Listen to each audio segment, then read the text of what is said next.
Giyohvandlik vositalari va psixotrop moddalarning noqonuniy aylanmasiga qarshi kurashish yo'nalishida Davlat xavfsizlik xizmatining Surxondaryo viloyati bo'yicha boshqarmasi hamda viloyat ichki ishlar boshqarmasi xodimlari hamkorligida tezkor tadbir o'tkazildi. Xususan, Afg'onistondan 25 kilogramm 444 gramm opiy va 11 kilogramm 86 gramm gashish moddalari mamlakatimizga kontrabanda qilinganligi aniqlanib, ushbu zahri qotilning buyurtmachilarini qo'lga olish bo'yicha choralar ko'rildi. Natijada nazorat ostida Samarqand shahriga yetkazilgan giyohvandlik vositalarini qabul qilib olgan vaqtlarda 1989 va 1997 yillarda tug'ilgan 2 nafar mahalliy fuqaro hamda 1993 va 1995 yillarda tug'ilgan 2 nafar xorijlik fuqaro ushlandi.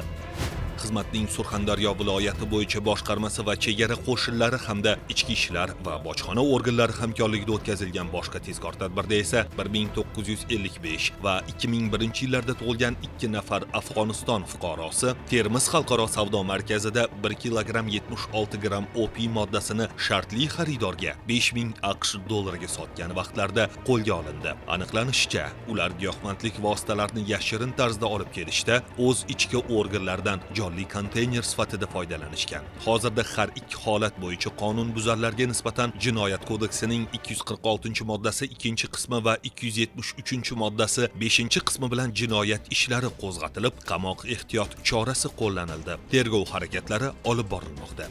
Hurmatli fuqarolar, kundalik hayotda giyohvandlik vositalari savdosi bilan bog'liq holatlarga duch kelsangiz, Davlat xavfsizlik xizmatining 15-20 qisqa raqamiga qo'ng'iroq qilib xabar bering. Shaxsingizning sir saqlanishi kafolatlanadi.